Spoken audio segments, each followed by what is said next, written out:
Solid Mind here, and today we are looking at the Xbox Handheld. This could actually be the turning point. This is where people might start now considering Xbox over PlayStation. But let's find out, should you buy the Xbox Handheld in 2025? They are the ROG Xbox Ally and the ROG Xbox Ally X. First of all, they look a bit weird, but they look good. Because they're ROG, they look pretty much similar to the standard ROG Ally X and ROG Ally. Same buttons, although they are missing a few parts. So the ROG Ally X had a section, I don't know which side it was, where you could like use your finger as a cursor to kind of like control the display, almost like a mouse. But granted that this is basically meant to be a Steam version where you're meant to run Steam and Xbox games, I believe this is a massive game changer. Massive game changer. Right now the ROG Ally X looks better, but let's find out more. Effectively, these are the next generation of Asus's handheld gaming PCs, but co-branded with Xbox alongside a sort of reimagining of the Windows 11 UX tailored specifically for this form factor. Windows 11 has a few problems when it comes to handhelds. Windows 11 is not designed for handheld devices, which means that battery life oftentimes is lower on Windows devices than the Linux alternative. But the main selling point of the Windows devices is that it's a Windows device. You can basically run any game you want. Okay, pause. First, I'd like to disclose right away that this video is going to be a bit tricky to make, because for one reason or another, there's not a lot I can actually show you in the way of footage of me actually playing with these devices, which is a shame because a handful of us in the... Yeah, that's a shame. That's a shame. I can guarantee you it's gonna be 90% the look of the ROG Ally X. Although the way it's designed looks a little bit strange and different, I like the fact that this has more of a controller aesthetic. So imagine a controller that's been like elongated. That's what this looks like. Whereas the original Ally X didn't have like these curves right here. It was a little bit a different shape to this. So this feels more like a proper controller feel. So ergonomically speaking, this makes more sense. This is, you can tell that the focus is more on using these buttons than the touchscreen, which makes more sense.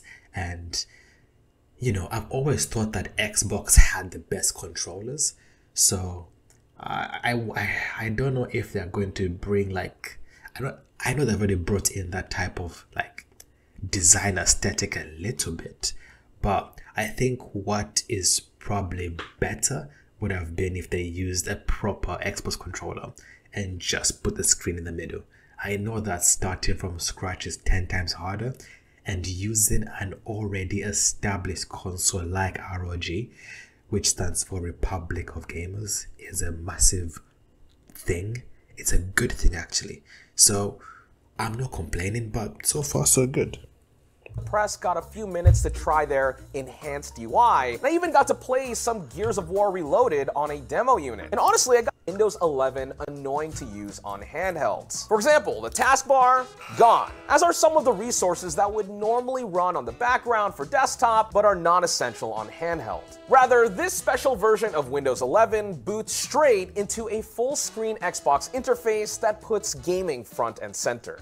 You know what, like this is a massive game changer, because the fact that they're able to have a custom version of Windows 11 designed for handhelds is a good thing. The fact that some of their annoying features that are really good on a desktop device but make using a handheld really difficult, that also pull power, is ridiculous. So it's a good thing actually, it's very good. In my observations, there were two key components here. First, there's a home screen. If you've used the Xbox app on PC, specifically the compact mode that's more optimized for handhelds, the UI looks quite similar to that, just as it is on its competitor SteamOS. Which is good, But you could already get Steam on ROG. The Xbox full screen experience, as they call it, primarily acts as a hub to aggregate and launch titles from your game library, regardless of whether you got them on Game Pass, SteamOS, Battle.net, etc. While I didn't have a crazy amount of time to explore the interface, this is also where you'd be able to launch your marketplace apps, chat programs such as Discord, and also your system settings. You know what, like, for a long time, Xbox has been saying that an Xbox console is just a very powerful PC with a custom software. They always use really good hardware for their Xbox consoles or the Xbox One, for example.